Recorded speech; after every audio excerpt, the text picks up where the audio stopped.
Padre, o inferno realmente existe? As pessoas procuram saber do senhor isso? Eric, sempre, sempre. Olha, é que o post-mortem, o após a morte, talvez para o nosso povo em geral, ainda é o tema que mais mexe. O que vai acontecer depois da morte? No fundo, quando se pergunta sobre o inferno, a pergunta que está se fazendo é: como é que eu vou terminar? Certo. Né? Há uma ansiedade embutida nisso aí, há um sentido de busca do próprio fim, Eric. Então a pergunta surge aos montes, e sempre, e sempre. E quando normalmente uma pessoa quer viver a conversão, ela começa a viver uma conversão pessoal intensa, Eric, o tema dos novíssimos entra no centro da sua vida, até como caminho de purificação. Começa-se a rezar com os novíssimos. Novíssimos, quando a gente pensa em escatologia, a gente está falando de temas relacionados aos novíssimos? Isso, exatamente isso. Aquelas últimas coisas que acontecerão conosco quando tudo for terminar: a morte, o juízo, o céu, o purgatório preparatório para o céu. Certo. Ou o tema de hoje. Bom, então, de cara, a gente pode ficar tranquilo do ponto de vista, se alguém ainda tem dúvida, que a gente está conversando sobre um tema de doutrina católica. Puríssima. Doutrina católica, revelada, recebida, interpretada, guardada, protegida e transmitida pela Santa Igreja. Que bom. Então, se estamos num campo seguro, continuamos a pergunta justamente do início dessa história, do conceito, né? De acordo com o ensinamento da Igreja, aliás, não só para esse assunto, né? A gente procura ao máximo, né? A gente faz um esforço ao máximo, para toda vez que a gente traz algum tema aqui, de repetir o que a Igreja ensina, né? A gente não está aqui para a gente pensar em opiniões particulares, mas repetir o que a Igreja ensina. Padre Wander, o que a Igreja ensina sobre a questão do inferno no que diz respeito ao conceito? O que é o inferno? O inferno. Eric, nada melhor do que deixar que o próprio Catecismo da Santa Igreja responda. Tá. Então, no parágrafo 1033 de nosso catecismo, o tradicional, o catecismo atual, aqui, certo. O catecismo amarelão, como muitos dizem, no sentido, claro, da cor da capa, não? Ele diz assim: e é esse estado de autoexclusão definitiva da comunhão com Deus e com os bem-aventurados que se designa com a palavra inferno. Repete qual é o número? 1033. 1033. Isto. Tá. Vou repetir. E é esse estado de autoexclusão definitiva da comunhão com Deus e com os bem-aventurados, os santos. Certo. Que se designa com a palavra inferno. O inferno é o local ou o estado ambivalente, hein? De separação eterna de Deus e dos bem-aventurados. Se a gente pensar como um estado, não está errado. O local também não está errado. Também não está errado. Tá.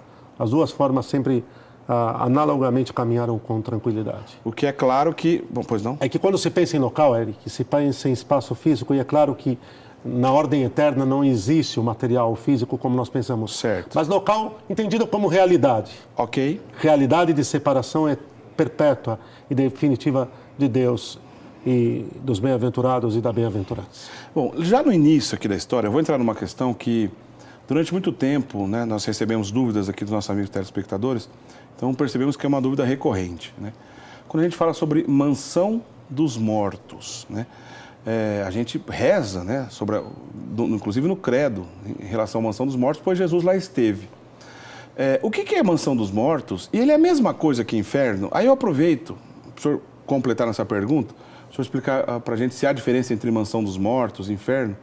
A gente ouve outros nomes relacionados quando a gente vai pensar em inferno. Sheol, Hades, né? Geena. É tudo a mesma coisa ou há diferença entre esses conceitos? É preciso entender, primeiramente, o seguinte, Eric. A revelação de Deus, da realidade do inferno, portanto, da possibilidade da perdição eterna do homem, foi sendo gradativa. A última revelação de Deus sobre esta matéria, sobre esta verdade aconteceu já muito perto, coloque-se aí uns 150 anos antes da vinda de Nosso Senhor. Certo. Quando eu falo muito perto, no conjunto total. Tá. Diante de uma história de salvação anterior de milhares de anos, pelo menos 2.000 anos aí praticamente desde os dias de Abraão até então 150 anos antes de Cristo, nós podemos dizer que muito perto. Então, nós passamos por uma revelação gradativa. Quando se fala da mansão dos mortos, e aqui eu vou retomar, se fala daquele estado, aquela realidade de repouso em que as almas daqueles que morreram em justiça, em temor e fidelidade a Deus, morreram em justiça, portanto, em temor e fidelidade a Deus, estavam aguardando o momento em que o Cordeiro de Deus, que viria tirar o pecado do mundo, abriria o céu. O céu estava fechado. Quer dizer, antes da redenção, antes da cruz de Cristo. Antes da redenção. Antes do resgate. Tá. Antes do resgate. Então, o que acontece? Esse estado de aguardo se deu o nome, em alguns momentos, de, não no conceito final de inferno, mas era um estado de expectativa, ou de mansão dos mortos. Na conceituação mais de índole filosófico grega, helenística, se chamou de Hades, ou de Hades. Certo. Né? De Hades, aí precisaria pôr o acento, está mais para Hades. E o Sheol em hebraico. Era o típico Sheol em hebraico, a morada dos mortos. Só que foi aperfeiçoado. Então, nem o Hades, nem o Sheol chegam ao que vai ser revelado em definitivo, como aquilo que é o inferno. A danação eterna. A pena da perda da posse de Deus para sempre e os sofrimentos dos sentidos que serviram ao pecado, às trevas, ao demônio, também de forma definitiva.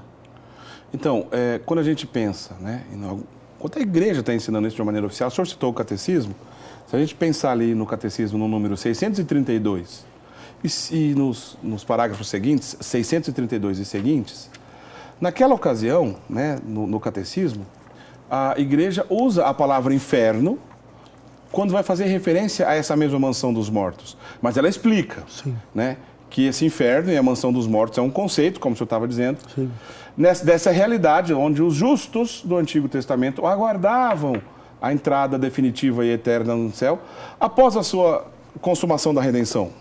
Né? Então, a gente não deve confundir, se eu entendi bem, que esse estado onde o próprio Jesus esteve, desceu até lá, ele não foi lá para libertar, por exemplo, aquelas pessoas que já estavam condenadas perpetuamente. Não. Então, não faça ligação alguma, Eric, não tem nada a ver com a revelação definitiva daquilo que de fato é o inferno. Tá. Que é o local onde estarão para sempre os perdidos, os réprobos, os danados.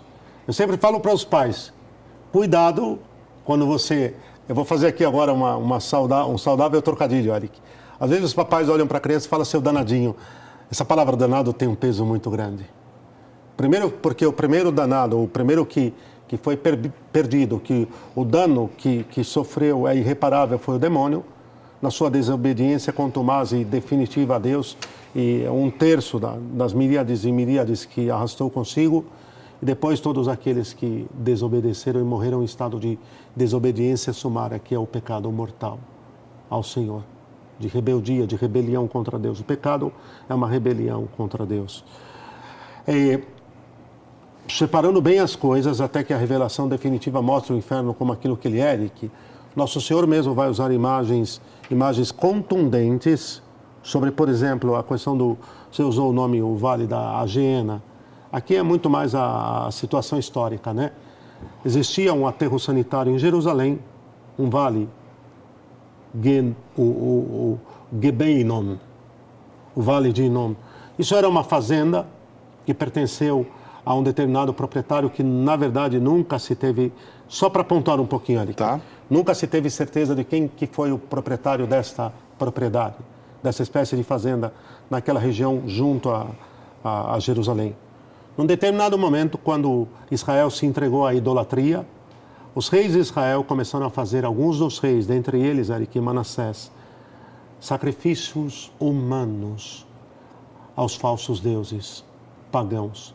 Principalmente a um ídolo que se chamava Moloque, herdado das civilizações antigas, mesopotâmicas, aí o Egito e assim por diante. Certo.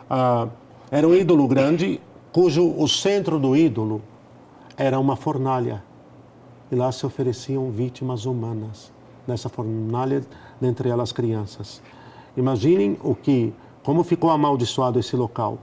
Essa propriedade, então, por causa disso, foi amaldiçoada, foi depreciada e se tornou o aterro sanitário de Jerusalém, pouco antes de Nosso Senhor. O que é o aterro sanitário, Eric? O lixão. O lixão. Onde se jogava o lixo. Guarda essa expressão. Onde se jogava o lixo de Jerusalém. Havia uma porta onde ali se lançava o lixo. Até os vasos que não se tinha mais como consertar, a chamada porta do oleiro, se jogavam por lá.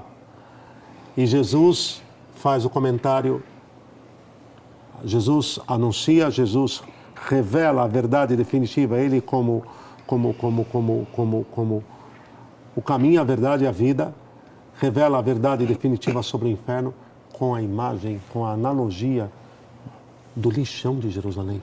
Assim como ele fez e com outras figuras, ele aproveitou o lixão para ensinar Forte isso. Demais. Eric, a gente não tem ideia do que é isso. Quando ouviram ele pregando, a comparação de que o inferno se comparava ao lixão de Jerusalém, mas no entendimento que ele produziu nas pessoas disso, Interessante. o lixão é o lugar onde se joga o lixo. Meu Deus do céu. Se eu estivesse ali naquele momento, ouvindo isso, eu ficaria passado. Pois é, a sabedoria de Jesus Nossa Senhora. Para esses exemplos eram sensacionais, né? E está aí mais um exemplo.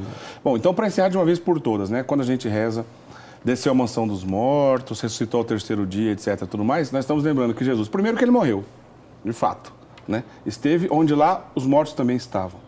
E aqueles justos do Antigo Testamento estavam aguardando essa redenção para que de uma vez por todas, uma vez que foram justos, né, tementes a Deus, e que eles mesmos aguardavam o Messias, mas não viveram no mesmo tempo e no mesmo espaço que o Messias esteve aqui conosco nessa terra, aguardavam lá nessa realidade chamada Mansão dos Mortos, que também, em alguns locais, como por exemplo o próprio Catecismo, usa a expressão inferno para dizer desse lugar onde eles estavam aguardando.